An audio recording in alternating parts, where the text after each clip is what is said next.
It is such an honor to be nominated as a Castle Connolly Top Doctor, but also an Exceptional Woman in Medicine.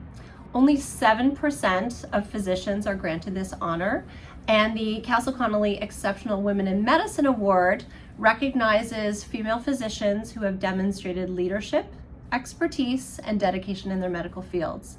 It's not an award you can buy, and it means so much because I'm nominated by my peers. And the goal of this award is to recognize and elevate the achievements of women in medicine, to inspire more women to enter the field, and to advocate for greater representation of women in historically male-dominated specialties and leadership roles, such as plastic surgery.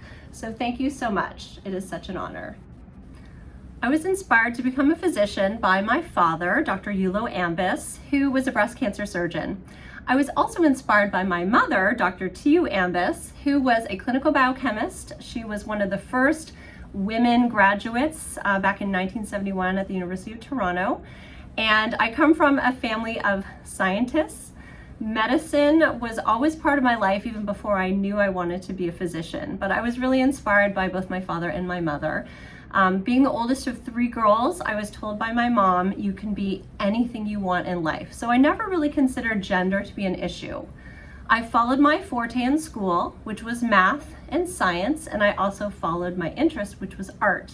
And for me, plastic surgery is a perfect marriage of all 3. Being a plastic surgeon enables me to help people every single day. I get to use my hands, I get to use my brain, I get to use my creativity, my interest in body image and self-esteem and psychology, and it really is a perfect career for me. And if I had to do it all over again, I still would be a plastic surgeon. If I wasn't able to be a plastic surgeon, I probably would do art, maybe be a teacher, maybe work with children, but I just love what I do, and it's really the perfect career for me. When I was in medical school, I learned about plastic surgery pretty early on. I had a mentor, his name was Dr. Chris Forrest, and he was a craniofacial surgeon. Through him, I learned about all the different ways that plastic surgery can help people look more normal, whether they're born with a facial difference, some asymmetry, facial paralysis, or post-traumatically. If there is a major tumor that has to be removed or a traumatic facial injury, when it affects your face, it really affects your whole life. You can't hide it with clothing. And so I became involved with About Face International, which is an organization that supports patients and their families who have a facial difference. We try not to use the word deformity because, that's their reality, and they are still beautiful even though they may have a difference or an asymmetry.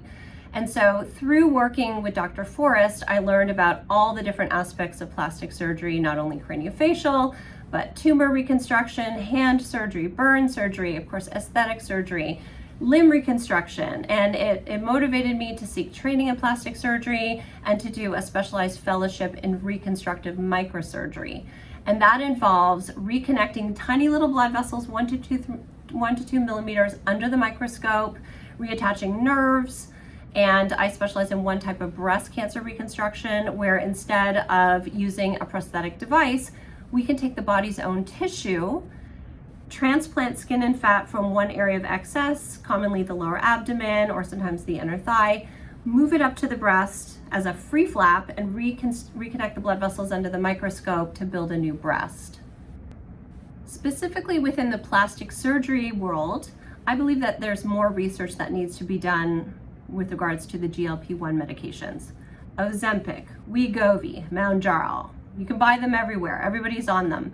And we know that they can cause a quieting of the food noise in the brain. We know that they can decrease cravings for food, for alcohol.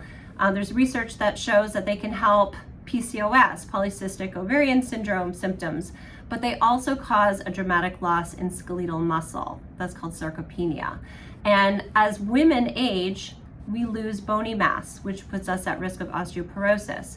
If we also have a rapid loss in our muscle mass, which happens anyway as we get older, but if the GLP-1 medications can accelerate that, that could put us at risk of other conditions.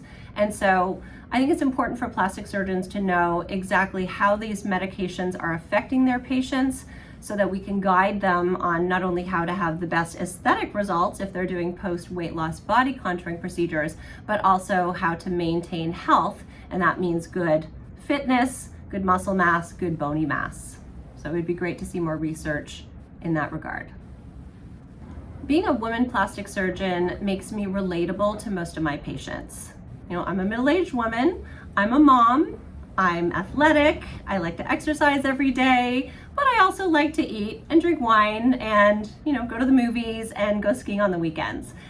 When I get to know patients, I say to them, we're going to get to know you really well. We get to know our patients head to toe, inside and out, because we care about you as a whole person. And so I spend about an hour with every new patient, really getting to know them. We go really deep. I want to know about their lifestyle. I want to know about their family. Of course, we go over their medical history. We talk about their kids, their other interests, before we even get to their procedure of interest. And I think being a fellow female helps me to relate to patients on a level where, you know, we can establish almost like a friendship. I tell patients that I'm gonna give you the same advice that I would if you're my sister or my best friend. And I have no problem saying no if I don't think that a patient is a good candidate for a plastic surgery procedure. I'll be really honest. I'll explain why. We will talk about the pros and the cons of every procedure, the risks and the benefits, downtime, potential complications, but I'll also say, if you're my loved one, this is what I would recommend for you. And so I'm very honest, I'm very straightforward, I'm kind, and education is always my #1 goal when I'm meeting patients, most of whom are women as well.